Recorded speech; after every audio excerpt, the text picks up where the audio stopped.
अस्सलाम वालेकुम। मैं हूं आपका मेज़बान आकिल हुसैन। नाज़रीन, पाकिस्तान तहरीक इंसाफ के बानी इमरान खान के साथ मुज़ाकरात के लिए एक नई डील के लिए बाकायदा एक नए दौर का बाकायदा आगाज़ हो चुका है और 3 अहम शख्सियात जो हैं वो इस वक़्त मुतहरिक हो चुकी है। तीनों अहम शख्सियात जो हैं बहुत ज़्यादा पावरफुल हैं और ये एस्टेब्लिशमेंट के साथ भी मामलात तय करना चाहते हैं और इमरान खान को भी मनवाना चाहते हैं। इमरान खान से कौन-कौन सी चीज़ें मनवाना चाहते हैं और किस तरह ये मुज़ाकरात कामयाब होंगे, ये डील कैसे मुमकिन है, आज के प्रोग्राम में इसकी तफ़सीलात आपके सामने रखेंगे। इसके साथ-साथ आज असद कैसर ने, पाकिस्तान तहरीक इंसाफ के रहनुमा ने एक बहुत बड़ी नवीद सुनाई है इमरान खान की रिहाई को लेकर। क्या ये मुमकिन है? इस पर भी बात करेंगे और उसके अलावा नाज़रीन, एक बार फिर साबिक आर्मी चीफ कमर जावेद बाजवा जो है वो एक बार फिर दोबारा खबरों की ज़ीनत बन चुके हैं। उन्होंने कुरान पर हाथ रख कर इमरान खान के हवाले से क्या गुफ्तगू की है, आज के प्रोग्राम में इसकी तफ़सीलात भी आपके सामने रखेंगे। अगर आप लोगों ने अभी तक हमारे चैनल को सब्सक्राइब नहीं किया है तो हमारे चैनल को ज़रूर सब्सक्राइब करें और बेल आइकन क्लिक करना ना भूलिए ताकि इस तरह की अपडेट्स जो हम आप तक पहुंचाना चाहते हैं वो बर वक्त आप तक पहुंच सके। अगर आप लोग हमारे वीडियो को लाइक या फिर शेयर कर लेते हैं तो इससे यकीनन हमारी हौसला अफजाई होगी और हम मजीद रिसर्च करके अच्छे प्रोग्राम्स बर वक्त आप तक पहुंचाने की पूरी कोशिश करेंगे। तो अभी और इसी वक्त हमारे चैनल को सब्सक्राइब करके बेल आइकन को लाजमी आप लोगों ने क्लिक करना है और हमारे फेसबुक पेज को भी ज़रूर आप लोगों ने फॉलो करना है और वीडियो को लाजमी लाइक करना है। इस वक़्त आप बैठे हुए हैं ट्रेल 5 के एरिया में, आप मेरी बैक साइड देख सकते हैं, बड़ा हसीन मंज़र है और ठंडी-ठंडी हवाएँ चल रही हैं। तो आज की जो सबसे बड़ी डेवलपमेंट यही है कि पाकिस्तान तहरीक इंसाफ के बानी इमरान खान के साथ एक बार फिर दोबारा मुज़ाकरात के मामले को आगे बढ़ाने के लिए एक नए दौर का बाकायदा आगाज़ हो चुका है। और आप लोग के सब बखूबी आगाह हैं कि चंद रोज़ कबल बाकायदा इमरान खान को एक डील के ज़रिए उनको मनवाने की कोशिश की गई थी और इस हवाले से असद तूर ने भी एक बड़ी खबर ब्रेक की थी और बाकायदा किस तरह उनको ऑफ़र की गई थी कि आपको जेल से बाहर निकाला जाएगा, आपको बाकायदा आपकी पार्टी को दोबारा जो है एक मौका फराहम किया जाएगा, लेकिन शर्त ये है कि ना तो आप सड़कों पर एहतजाज करेंगे और ना तो कोई आप रोले धरनों की शक्ल में कोई रोले डालेंगे। आप आराम से एक प्रेस कॉन्फ्रेंस के ज़रिए जो है आप अपना मुद्दा अपने अपने जो एहतजाज है, अपना जो इश्यूज़ हैं वो आप एड्रेस कर सकते हैं, लेकिन एहतजाजी मुज़ाहरे वगैरह नहीं करेंगे और इस हुकूमत को अपना टेन्योर मुकम्मल करने के लिए बाकायदा आप ताउन करेंगे।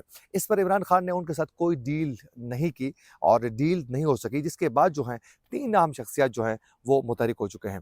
बताया जा रहा है कि ये 3 जो आम शख्सियात हैं इनकी पूरी कोशिश यही है कि इमरान खान को एक एस्टेब्लिशमेंट के साथ मामलात को आगे बढ़ाने के लिए उनको एग्री करवाए जाएँ और साथ-साथ वफ़ाकी जितनी भी पार्टियाँ हैं उन सब के साथ इमरान खान को साथ लेके आगे चलने के लिए, यानी इमरान खान को एग्री करवाने के लिए दीगर जमातों के साथ मिलके आगे बढ़ने के हवाले से उनको मनवाने की कोशिश की जाएगी। और ये तीनों अहम शख्सियात जो हैं इनमें से 2 जो हैं वो पहले साबिक के वफ़ाकी वज़ीर भी रह चुके हैं और उसके साथ-साथ एक जो शख्सियत है वो 4 स्टार रिटायर्ड जर्नल है।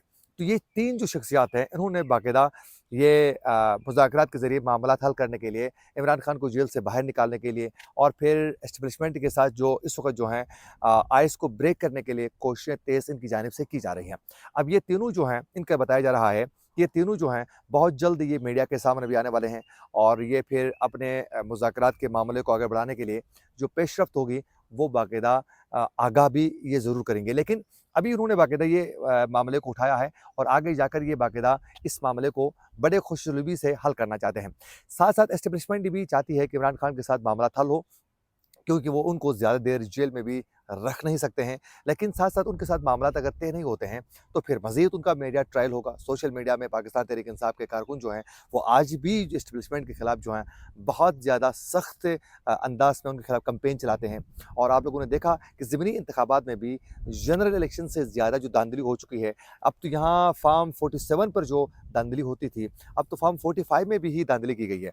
तो इन तमाम मामलात को लेकर एस्टेब्लिशमेंट को पाकिस्तान तहरीक इंसाफ के कारकुनों से एक टफ टाइम मिल रहा है। तो एस्टेब्लिशमेंट जो है इन तमाम मामलात को लेकर इसमें कुछ सॉल्यूशन निकालना चाहती है, लेकिन सॉल्यूशन नहीं निकल रहा है। अब एस्टेब्लिशमेंट जो है वो खुद इस तरह के बंदों को, वफाकी जो वज़ीर रह चुके हैं वो और 4 स्टार एक जर्नल को जो मुतहरिक किया गया है, ये बाकायदा एक ब्रिज का किरदार अदा करेंगे और दोनों को बिठाकर मामला हल करने की कोशिश की जाएगी। लेकिन इस पर कामयाबी अभी तक इनको मिली तो नहीं है, लेकिन आगे जाके मिलती है या नहीं ये देखना होगा। लेकिन इमरान खान जो हैं वो चाहेगा कि मुज़ाकरात का सिलसिला आगे बढ़ जाए, डायलॉग हो सके, वो चाहेंगे ये मामलात बढ़े, लेकिन वो अपनी साख़्त को भी नुकसान पहुँचाना नहीं चाहते हैं। क्योंकि ऑलरेडी इमरान खान ये समझते हैं कि उनकी पार्टी को बहुत ज़्यादा नुकसान पहुँचाया जा चुका है, उनकी पार्टी को तोड़ा गया, उनके कारकुनों को, रहनुमाओं को जेलों में डाला गया, कई तो वन की सुबतें बर्दाश्त कर रहे हैं कारकुन भी, तो वो कंप्रोमाइज़ बहुत से मामलात पर नहीं करना चाहते हैं। तो देखते हैं कि आने वाले दिनों में इस पर मज़ीद क्या पेशरफ़्तें होती है। इसके साथ-साथ पाकिस्तान तहरीक-ए-इंसाफ के जो रहनुमा हैं, असद कैसर की जानिब से बाकायदा एक बड़ी उन्होंने नवीद सुनाई है।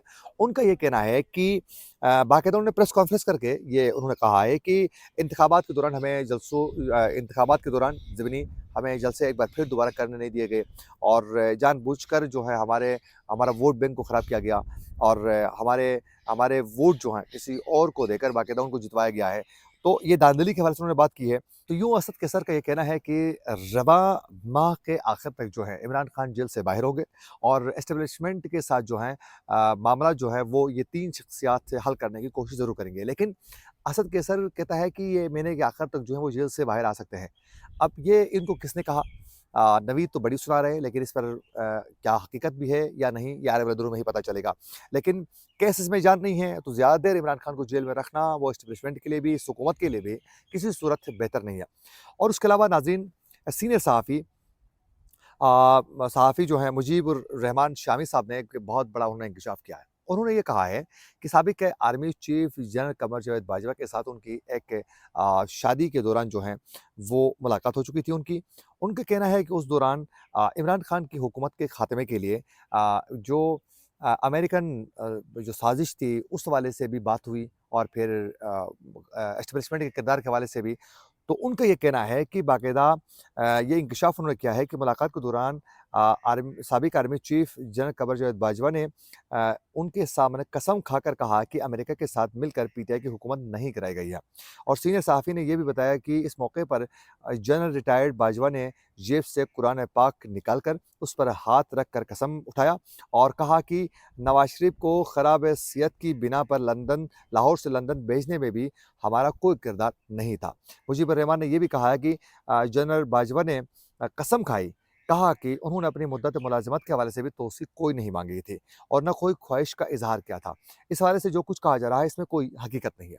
तो एक बार फिर दोबारा वो इस पर बात कर रहे हैं और अपना मौक़िफ़ वाज़ेह करने की कोशिश करते हैं, लेकिन पाकिस्तान तहरीक-ए-इंसाफ की जानिब से इस पर वही मौक़िफ़ है जो इमरान खान का इस हवाले से मौक़िफ़ है।